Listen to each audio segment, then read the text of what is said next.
Hi beautiful people, welcome back. If it's your first time, my name is Talia Adewale and this is DISBYDEM. Today we're talking about Love Deadline, reality TV series on Netflix.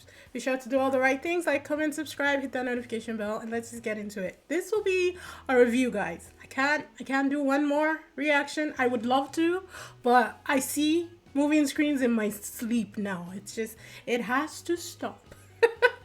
But honestly, I'm not even bothered because when I watched the first episode, I was like, okay, I'm happy that I'm doing a review on this.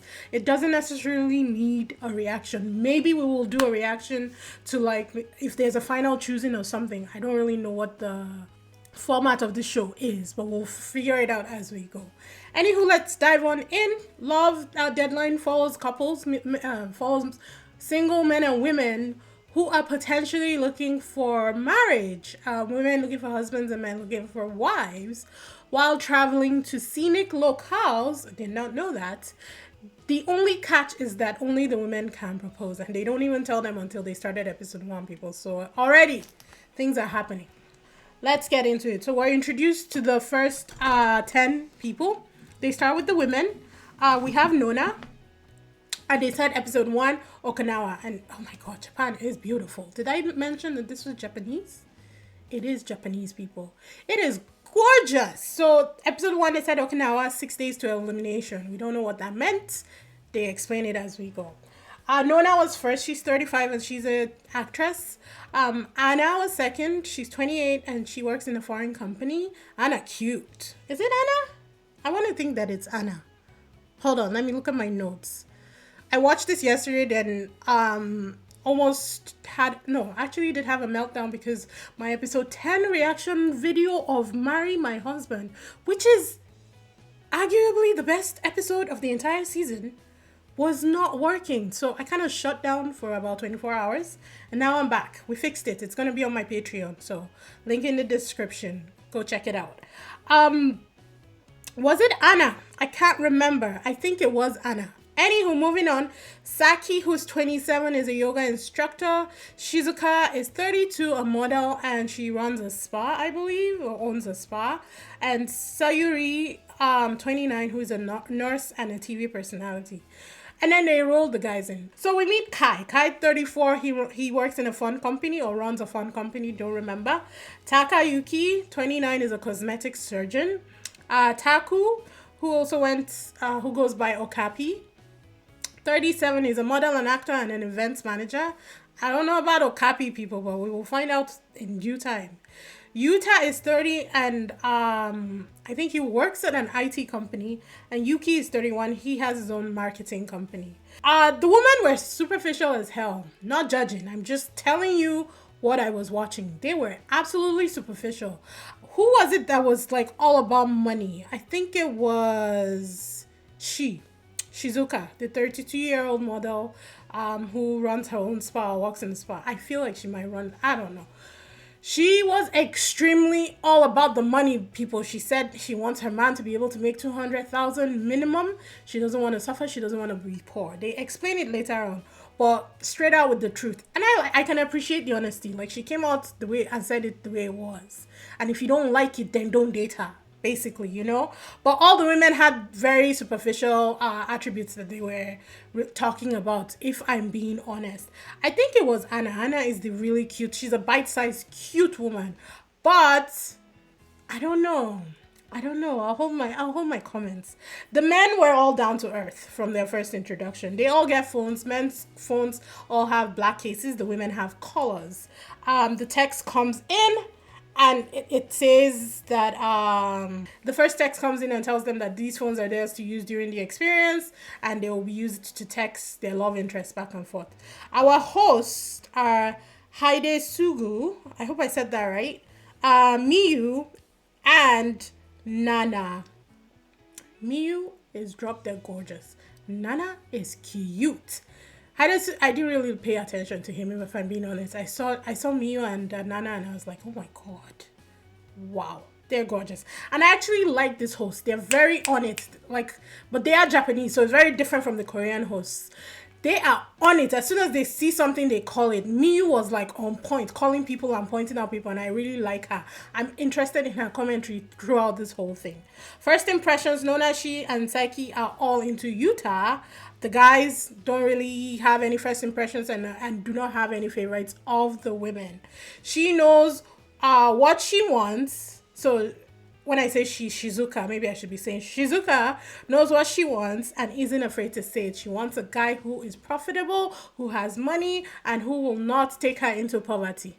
You know what, girl? I feel you. Go for what you want. You've lasted this long, you will find it. So they all head down to the beach, and a second text comes in with the rules. The first rule is the trip has a time limit, and the men can be told to leave at any point in any time, which is that 6 days to elimination. So obviously we know they have 6 days. Second rule is only ladies can propose in the end. So not all of them were on board for that. Some of them were like, yeah, you know what? I'm the one who always reaches out when I like a guy. Some are like, no, I'm more laid back and I always wait for the guy to come to me. The person who was more laid back and who didn't really like it was Nona. Nona says she's very much like the man takes the lead. And I can respect that. I'm very traditional too. So in a lot of things, I'm a man takes the lead kind of girl. The proposing to men thing, not my style. But again, I'm traditional. I don't hate it. You do you, you know? So the next day, 5 days to elimination, Sayuri says when she's dating a man, looks matter, but for marriage, personality matters. And I'm looking at this girl saying, are you dense? Are you being serious right now? You're literally saying when you're flashing around, you want a handsome guy, but for marriage, you know what? I shouldn't even be harsh on her because men do this all the time. You know what, sis? You do you. I'm on board for it. Sayuri and Yuta seemed to hit it off while they were grilling meat. They were very, laughy, talky. They were very much together. Even when they went to the table, they sat down together. Nona wants someone who likes kids and animals. She said that they were all talking at the table, and that was what she said. Shizuka comes out and says income is the most important thing. If anything, this girl is consistent from her first introduction till now. She says 200k is her limit, her minimum for the guy, her future partner, to make for their household. She goes on to explain that her dad owns a company and they always had bad arguments whenever there was problems, when maybe there was fluctuation in the market and things were not selling or there was a loss in the company. And so she didn't want to really go through that with her own man. She says her parents and her friends have told her that she's putting too much emphasis on the money, but she knows what she wants and she doesn't want to suffer. Taka says that 200,000 per year is high, but he meets the requirements. However, Taka is a lot shorter than her. So I don't even think that she has looked at him with interest at all, but this is only episode 1. Yuta asks Anna to go for a walk right there and then in front of everybody. There's some serious flirting going on between them, and it looks like there's interest for both of them. Nona and Kai get to talking back at the table, and it was a very laid-back vibe. Both of them are very calm about things. They even go on the swings together. I don't know who was looking. I think it was Saki and Sayuri who were looking on. Or no, it was Shizuka and Sayuri who were looking on.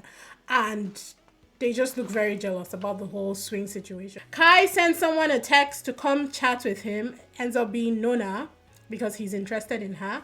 She thought that he had pretty eyes when on their first introduction. He told her that her voice made her sound cutesy and that he didn't really have a good impression of her from their first meeting, but that as things developed and as they started talking, it changed.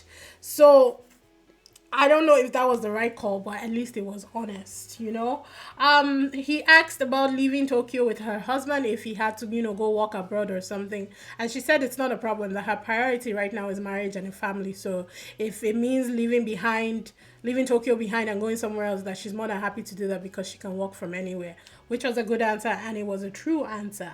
He was very interested and asked if she'll be willing to go for another date, and she said yes. However, during this conversation, I noted that she was always just, responding. She was responding. She was never rude. But she never once came out or said anything to make me believe that she was interested in Kai. So Kai is over there, fictitious families and everything, love connections in his head, and she's just like, okay, I like that, never really expressed interest directly in him. I noted that. I just looked at the interaction and I was like, she's not really giving I like you kind of vibe, but it is what it is. We'll find out. We always do, right? The next day, which is 4 days to elimination now, text comes in that one-on-one dates will be set up, and it's ladies' choice. If more than one woman picks a guy, it then becomes the guy's choice. Yuta gets a text. They don't tell us who from. Kai gets a text. Kai gets another text, and Guy gets a third text. And then Okapi gets a text. So from this, we know that Yuki doesn't get a text and Taka doesn't get a text. So obviously none of the women are actually interested in them yet. They don't know their personality. So in the next episode, obviously they will reveal who sent a text to whom. The way they set it up, we think that Kai did not get a text from Nona. I don't know how true that is, but we will find out in the next episode. I'm going to be doing episode by episode because I want to cover these in detail. I mean, it depends though. Since I'm doing reviews, I could probably do it at length, but we will see. From the first episode, honestly, it's mid-tier for now. I'm hoping that the next episode brings the drama and builds on it, and we get that, intense reality TV love show punch that we usually like. But we'll just have to wait and see. Hopefully you guys are watching. Let me know in the comment section. Do not spoil it for me. I still have like 5 episodes to go that have been released. So we'll find out as we go. But yeah, do all the right things, people. Like, subscribe, hit that notification bell and comments. And I will see you in the next one. Bye!